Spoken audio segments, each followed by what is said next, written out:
Ada hadis qudsi. Saya bacakan hadisnya, lalu saya akhiri. Ini rahasia yang sangat besar. Ini hanya terjadi dalam sholat. Saya ulang, hanya terjadi dalam sholat. Qasamtu shalat baini wa baina abdi ala nisfain. Kata Allah di hadis qudsi, saya bagi sholat itu dua bagian. Antara hak aku dengan hak hambaku. Dua bagian. Wali abdi ma sa'al. Kalau hambaku benar menunaikan hakku, maka aku akan berikan hak dia. Apa itu? Yuk masuk. Ini rahasia terbesar. Idza qala al-'abdu alhamdulillahi rabbil alamin. Kalau bacaan hamba di Al-Fatihahnya sampai kepada alhamdulillahi rabbil alamin, qala Allahu azza wa jalla, maka Allah akan menjawab bacaannya. Hamadani abdi, hambaku sedang memujiku. Makanya tadi ketika antum sholat, rasakan antum dilihat Allah. Dijawab tuh. Tapi kalau antum gak punya perasaan, dia lihat diawasi Allah, diabaikan. Selesai itu. Makanya lain ke hatinya tuh, ada perasaan enak. Wa idza qala ar-rahmanir rahim, jika dia sampai pada bacaan ar-rahmanir rahim, qala Allah azza wa jalla asna alayya abdi, hambaku sedang menyanjungku, kata Allah.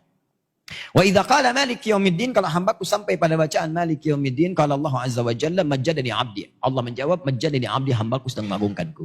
Terakhir. Wa idza qala al-abdu, kalau hamba sampai pada bacaan iyyaka na'budu wa iyyaka nasta'in, ya Allah, sekarang ini kami sedang ibadah, salat. Wa iyyaka nasta'in, dan sekarang kami sedang punya permohonan, ya Allah.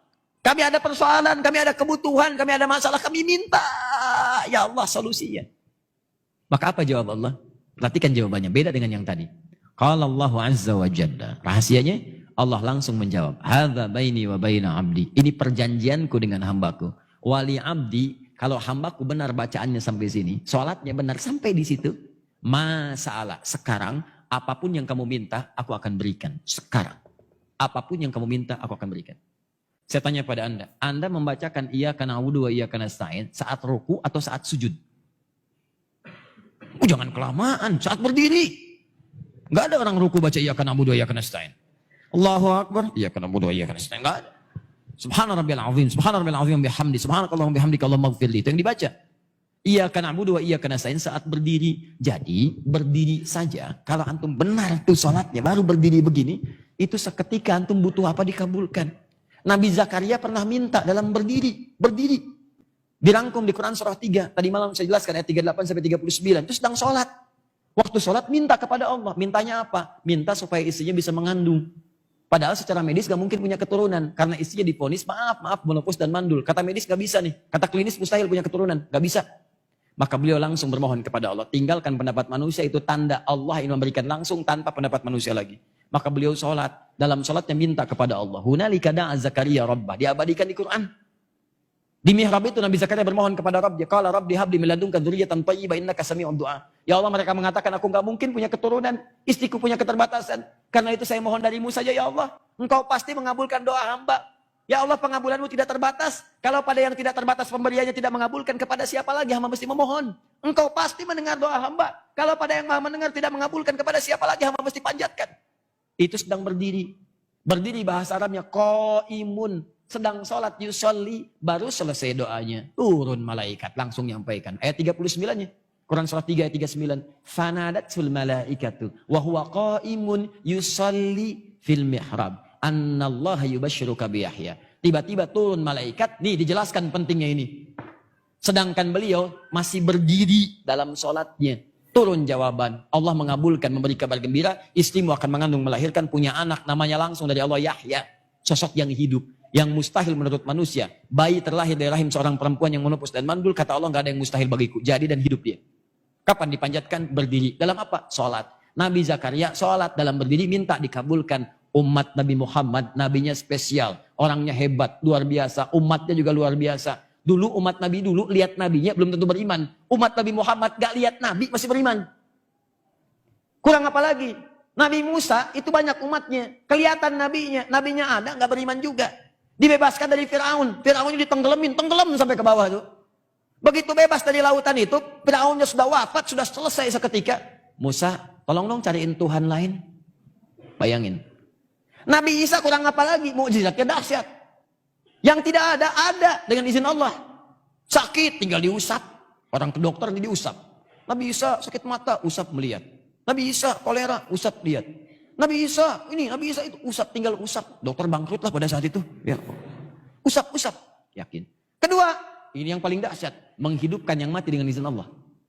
Ada persoalan, hidup dengan izin Allah. Hidup, naik lagi, berdiri. Ngasih tahu persoalannya, wafat lagi dengan izin Allah.